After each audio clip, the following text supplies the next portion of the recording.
FHA home loans. What's going on, everyone? So all about real estate. We are talking loans this week, and we're going to start with FHA.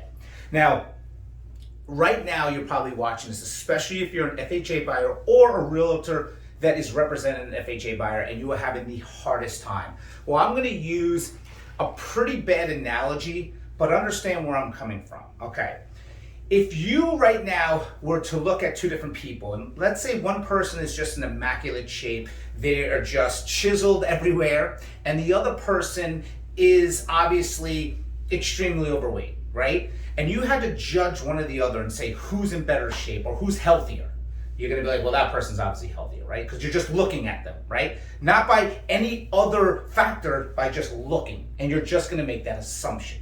And even though it's a horrible analogy, that's exactly what's going on in this market. When you get an offer, when I receive an offer, whether it's conventional, FHA, and VA, right? You are making an automatic statement saying, well, the conventional must be a better buyer. They must have better credit, or they must have more money. And you're just making an assumption right from there, right? Not even looking into the depths of it. That's what's going on across the board. And it sucks for FHA buyers. But there's reasons why FHA is FHA.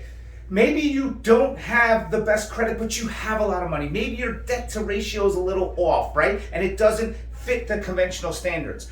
The problem is that is what right off the bat an FHA buyer is going through. But you need to tell the story to say why you're an amazing buyer. Hey, I might be approved only for FHA, but this is why I'm a phenomenal buyer. So you have to fill in. That's why I'm teaching you guys.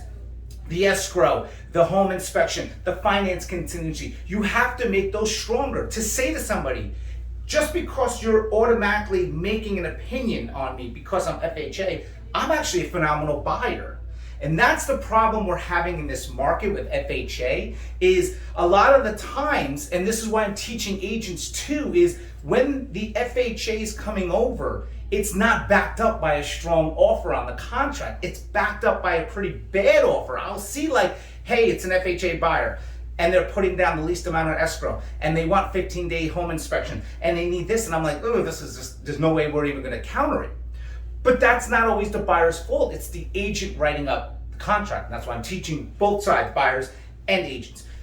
It is a tough market right now for buyers. It's really hard. People are just automatically making an assumption on looking at the pre-approval. We're gonna get into more FHA myths, truths and myths with appraisals and different things, get into with conventional and VA this week. So if there's any questions you guys wanna learn, let me know. This was a quick FHA 101, why it's hard and how you can make it better.